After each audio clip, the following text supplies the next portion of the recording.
সংগ্রামী বন্ধুরা, এই পর্যায়ে আমাদের মাঝে বক্তব্য রাখবেন বাংলাদেশ গার্মেন্টস ও সোয়াটার শ্রমিক চেয়ারম্যান কেন্দ্রের কেন্দ্রীয় কমিটির সহসভাপতি, নারায়ণগঞ্জ জেলার কেন্দ্রীয় কমিটির সহসভাপতি, শ্রমিক কর্মচারী ঐক্য পরিষদের নারায়ণগঞ্জ ইসকবের নারায়ণগঞ্জের সমন্বয়ে আমাদের জাতীয় ফেডারেশন যেটা ইসকবের বাংলাদেশ গার্মেন্টস ও সোয়াটার শ্রমিক চেয়ারম্যান কেন্দ্রের আমাদের কেন্দ্রীয় কমিটির সহসভাপতি শ্রমিক নেতা হাফিজুল ইসলাম এখন আমাদের মাঝে বক্তব্য রাখবেন।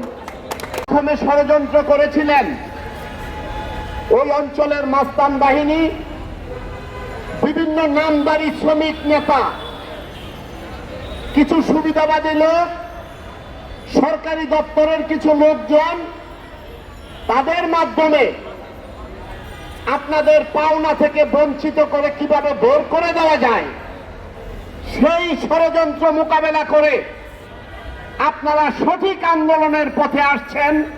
এই কারণে আমি বলতে চাই আপনাদের প্রাথমিক বিজয় হয়েছে, আপনাদেরকে অভিনন্দন জানাই। সংগ্রামী ভাই ও বোনেরা, আপনারা যারা এই কারখানাটিতে কর্মরত ছিলেন, আপনারা সবাই ভুক্তভোগী। আপনারা জানেন সরকার ঘোষিত একটি শ্রম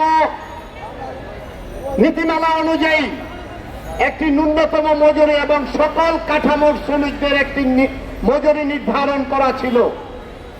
আপনাদের সবাইকে সেই মজুরি থেকে কম মজুরি দেওয়া হতো এবং সেই মজুরিতেই আপনারা কাজ করতেন। আপনাদের বিভিন্ন সময়ে বিভিন্ন ভাতা, বোনাস সব জায়গায় আপনাদেরকে বঞ্চিত করা হতো। তারপরেও আপনারা বঞ্চিত হয়েও আপনারা কাজ করেছেন বছরের পর বছর, দিনের পর দিন। আশায় ছিলেন এই কারখানাটিতে কাজ করবেন, কারখানার মালিক আপনাদের ন্যায্য পাওনা আস্তে আস্তে দিবে, সেই আশায় ছিলেন। আজকে যারা 5 দিন যাবত আপনারা এখানে বসে আছেন,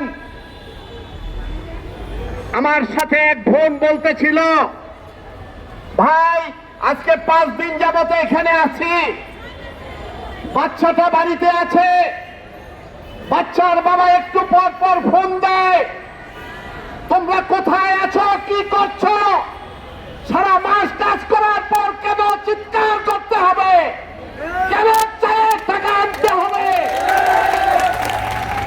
আমি প্রশ্ন রাখতে চাই, এই শত শত ভাই বোনরা বৃষ্টিতে ভিজে এই রৌদ্রের মধ্যে খেয়ে না খেয়ে এখানে বসে আছেন, কোথায় বসে আছেন? শ্রম ভবনের সামনে। আমাদের দুর্ভাগ্য, আমাদের লজ্জায় মাথা হেট হয়ে যায়। আমাদের যেই মন্ত্রণালয়, যেই ভবন শ্রমিকদের পক্ষে কাজ করার কথা, শ্রমিকদের দাবি দাবা আদায় করার কথা, সেই মন্ত্রণালয়ের কিছু অসাধু লোক, আইন শৃঙ্খলা রক্ষাকারী বাহিনীর কিছু অসাধু লোক ওই মালিকদেরকে সন্তুষ্ট করার জন্য তাদের কাছ থেকে সুবিধা নিয়ে শ্রমিকদেরকে বঞ্চিত করে। সংগ্রামী বন্ধুগণ, আমরা সারা বাংলাদেশের অনেক শ্রম মন্ত্রণালয়ের, শ্রম অধিদপ্তরের, কলকারখানা ইন্সপেক্টরদের দুর্নীতির খবর আমাদের কাছে আছে। আমরা জানি ওই অসাধু কর্মকর্তারা কিভাবে মালিকদের কাছ থেকে সুবিধা নিয়ে, অর্থ নিয়ে তারপরে শ্রমিকদের স্বার্থ ক্ষুণ্ণ করে। আপনারা এই প্রজাতন্ত্রের কর্মচারী, আপনারা শ্রমিকদের সুখ দুঃখ দেখার কথা।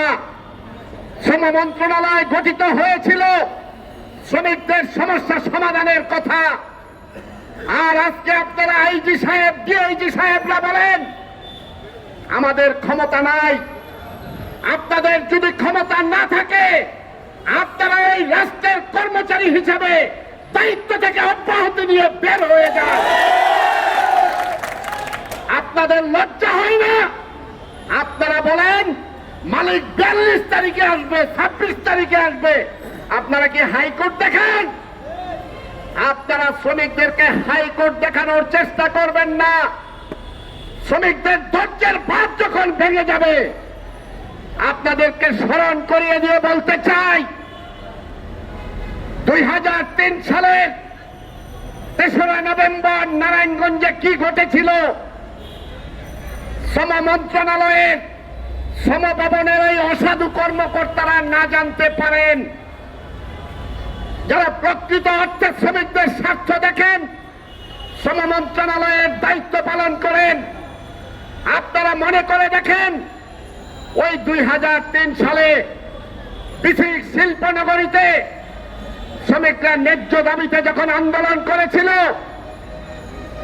সেইখানেও শ্রম অধিদপ্তরের কিছু অসাধু লোক, আইন শৃঙ্খলা রক্ষাকারী বাহিনী মালিকদের সন্তুষ্ট করার জন্য শ্রমিকদের উপর পাখির মতো গুলি করেছিল। ওই বিসিক শিল্পনগরী রক্তে রঞ্জিত হয়েছিল। আমজাদ হোসেন কামাল জীবন দিয়েছিল। আমজাদ হোসেন কামালের রক্তের মধ্য দিয়ে ওই দিন সারা বিসিক শিল্পনগরী নয়, সারা নারায়ণগঞ্জকে ওই গার্মেন্টস শ্রমিকরা দখলে নিয়েছিল। ওই দিন নারায়ণগঞ্জে কোনো আইন শৃঙ্খলা রক্ষাকারী বাহিনী, কোন পুলিশ, বিডিআর শহরের নিয়ন্ত্রণ নিতে পারে নাই। শ্রমিকরা যদি আজকে মনে করে সারা বাংলাদেশের নিয়ন্ত্রণ এই শ্রমজীবী মানুষ নিবে,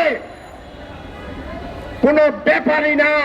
শ্রমিকরা ঐক্যবদ্ধ হলে এই বাংলাদেশের নিয়ন্ত্রণ শ্রমিকরা নেওয়ার ক্ষমতা রাখে। সংগ্রামী ভাই ও বোনেরা, আমাদেরকে বলা হচ্ছে, সরকারের পক্ষ থেকে বলা হয় আমরা মেট্রো রেল করি, পদ্মা সেতু করি, বাংলাদেশকে তিলোত্তমা দেশ করব, স্মার্ট করব। আমরাও চাই সারা বাংলাদেশকে সুন্দর করেন, সারা বাংলাদেশকে চকচকে চকচকে করেন। আমি প্রশ্ন রাখতে চাই, এই 17-18 কোটির দেশের মানুষ, আপনি কয়েকজন মানুষের জন্য সুন্দর করবেন। এই সুন্দরের জন্য বাংলাদেশে মুক্তিযুদ্ধ হয় নাই, বাংলাদেশ স্বাধীন হয় নাই। যদি সুন্দর করতে হয়, আমার দেশের সকল শ্রমজীবী মানুষ, সকল মানুষকে সুন্দর করতে হবে, সকলের জন্য সুন্দর করতে হবে। আপনাদের 3 জনের জন্য চকচকা সুন্দর, এই সুন্দরের জন্য বাংলাদেশ স্বাধীন হয় নাই। সংগ্রামী ভাই ও বোনেরা, আমরা স্পষ্ট ভাষায় বলতে চাই, আমার এই ভাই বোনরা আজকে না খেয়ে অর্ধ পেটে অনাহারে বসে আছে। অনেকের বাড়িতে খাবার নাই, স্ত্রী পুত্র যাদের আছে, মা বাবা ভাই বোন আছে, ঠিক মতো ঘরে খাবার দাবার নাই। আমি অনেকের খবরই জানি, অনেক ভাই বোনরা আজকে বাড়িতে বাজারও পৌঁছাইতে পারে নাই। এই ভাই বোনগুলো যারা বসা আছে, তাদের দিকে একটু তাকিয়ে দেখেন। আপনারা ওই এয়ার কন্ডিশন রুম থেকে বের হন, যদি বের না হন কিভাবে বের করতে হয় শ্রমিক শ্রেণী জানে, মেহনতি মানুষ জানে। আমাদের দায়িত্ব যদি আপনারা পালন করতে ব্যর্থ হন, সেই সকল দায়িত্বের ভার এই শ্রম অধিদপ্তরের দায়িত্বপ্রাপ্ত বিভিন্ন কর্মকর্তাদেরকে বহন করতে হবে, আইন শৃঙ্খলা রক্ষাকারী বাহিনীদেরকে বহন করতে হবে। আমরা বিজিএমির কথা বলতে চাই না, তারা এই রাষ্ট্রের আইন মেনে চলার কথা।